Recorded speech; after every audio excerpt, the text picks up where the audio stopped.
सोचो, एक ऐसी टॉय फैक्ट्री जहां बच्चों की हंसी कभी गूंजा करती थी, लेकिन आज वहां सिर्फ खामोशी है। एक ऐसी जगह जहां रंग बिरंगे टॉयज बनाए जाते थे, लेकिन आज वही टॉयज अंधेरे में जिंदा घूम रहे हैं। और इस पूरी कहानी के पीछे है एक आदमी जिसने अपनी बेटी को वापस लाने के लिए वो काम किया जो शायद किसी इंसान को कभी नहीं करना चाहिए था। यह है प्ले टाइम को की डार्क स्टोरी और पॉपी प्ले टाइम चैप्टर 1 की कंप्लीट कहानी। 1990s अमेरिका में एक एम्बिशियस बिजनेसमैन था, एलियोट लुडविग। उसका सपना सिंपल था, दुनिया की सबसे बड़ी टॉय कंपनी बनाना। इसी सपने के साथ उसने एक टॉय फैक्ट्री बनाई, प्ले टाइम को। शुरू में सब कुछ परफेक्ट था, हर रोज नए टॉयज बनते, हर रोज सेल्स रिकॉर्ड टूटते और देखते ही देखते प्ले टाइम को पूरी दुनिया में फेमस हो गई। बच्चों के चेहरों पर मुस्कुराहट थी, स्टोर्स में लंबी लाइंस लगती थी और एलियोट का सपना हकीकत बन रहा था। लेकिन हर सक्सेस की कीमत होती है और एलियोट उस कीमत को धीरे धीरे चुका रहा था। फैक्ट्री ग्रो कर रही थी, लेकिन उसकी फैमिली टूट रही थी। उसकी वाइफ रोज देखती थी कि एलियोट का हर पल फैक्ट्री के नाम हो चुका है, ना फैमिली के लिए वक्त, ना घर के लिए, ना अपने रिश्ते के लिए। और फिर एक दिन उसने एलियोट को छोड़ दिया, डाइवोर्स। एलियोट अकेला रह गया, लेकिन इसी तन्हाई ने उसके अंदर एक ऑब्सेशन पैदा कर दिया। अब उसके लिए सिर्फ एक ही चीज मैटर करती थी, प्ले टाइम को। और फिर उसके दिमाग में एक ख्याल आया, क्या होगा अगर एक टॉय सिर्फ बोल ना सके बल्कि बच्चों को समझ भी सके। यही वो सवाल था जिसने प्ले टाइम को की तकदीर हमेशा के लिए बदल दी।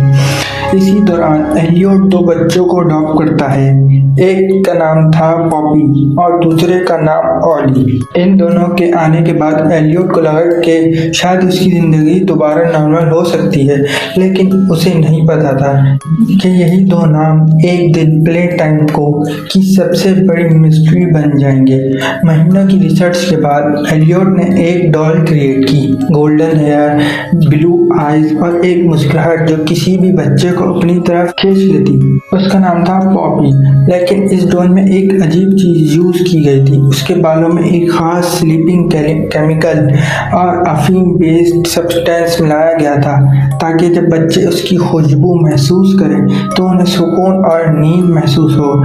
जब ये डॉल मार्केट में आई तो देखते ही देखते हर बच्चा उसका दीवाना हो गया। स्टोर्स खाली होने लगे, पेरेंट्स उस डॉल को खरीदने के लिए पैसा लुटा रहे थे और पॉपी प्ले टाइम दुनिया की सबसे फेमस टॉय बन गई। लेकिन इसी खुशी के दौरान एलियोट की जिंदगी में एक ऐसा हादसा हुआ जिसने सब कुछ बदल दिया।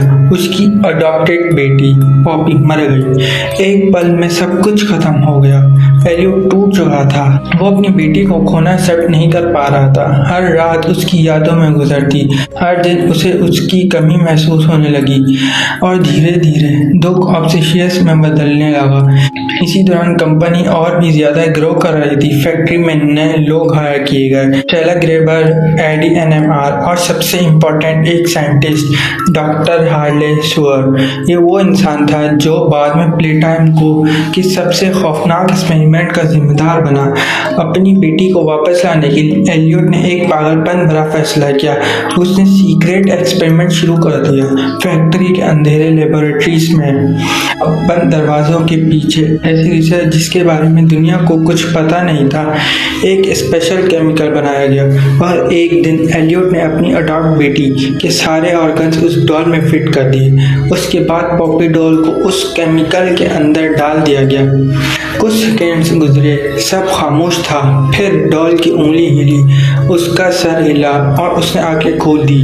पॉपी जिंदा हो चुकी थी, या कम से कम एलियोट को ऐसा लग रहा था। एलियोट खुशी से पागल हो गया। उसे लगा कि उसने मौत को हरा दिया।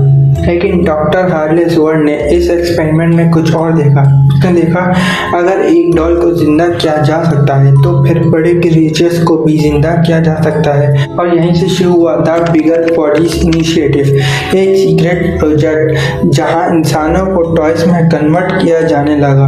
एक्सपेरिमेंट होते गए, स्क्रीम्स लेबोरेटरी के दरवाजों में दबा दी गई और धीरे धीरे जन्म लिया कुछ खौफनाक क्रिएचर्स ने, जैसे हगी वगी, कैटनेस और कई कई दूसरे मॉन्स्टर्स प्ले टाइम को अब टॉय फैक्ट्री का और नाइटमेयर ज़्यादा बन चुकी थी। लेकिन फिर एक दिन कुछ ऐसा हुआ जिसके बाद सब कुछ खत्म हो गया।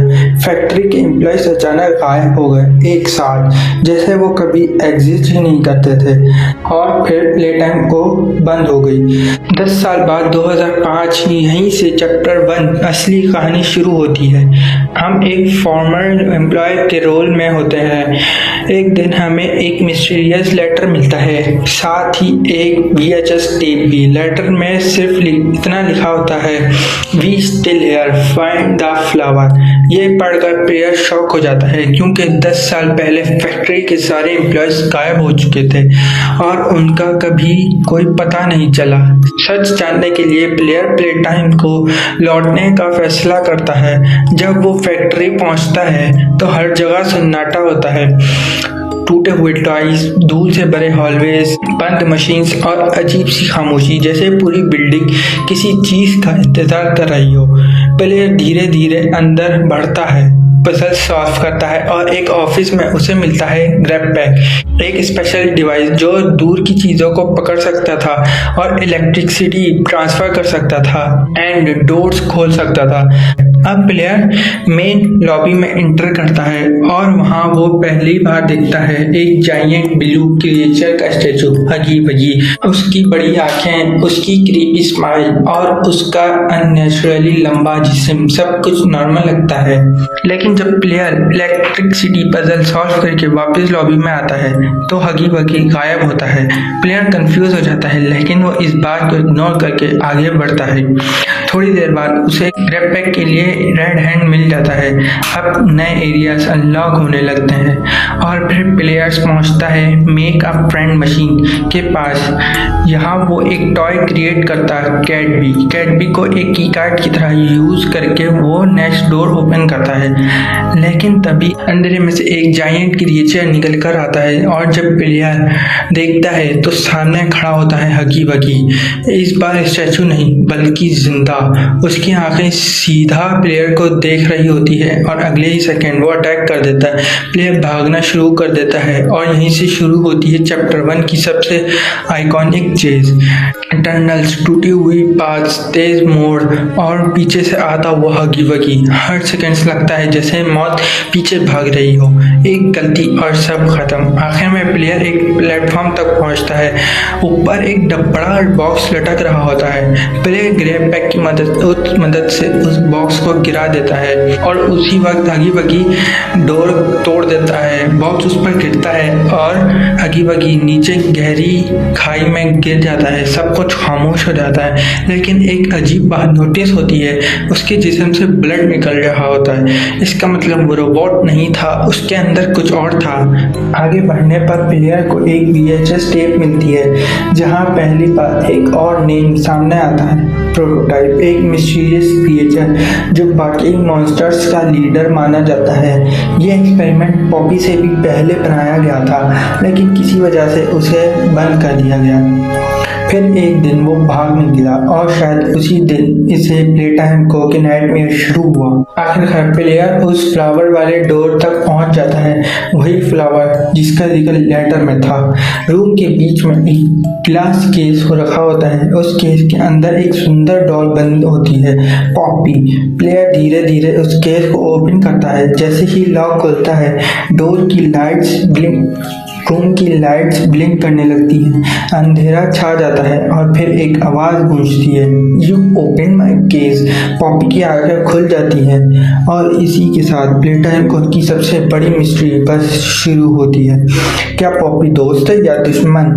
एम्प्लॉयज के साथ असल में क्या हुआ था और प्रोटोटाइप आखिर क्या चाहता है? इस तमाम सवालों प्रोटोटाइप आखिर क्या चाहता है, इन तमाम सवालों का जवाब मिलेगा पॉपी प्ले टाइम चैप्टर 2 में। अगर आपको ये स्टोरी पसंद आई हो, इस वीडियो को लाइक करना मत भूलना, चैनल को सब्सक्राइब कर लो और मिलते हैं नेक्स्ट स्टोरी में। तब तक के लिए अल्लाह हाफिज़ और बाय बाय।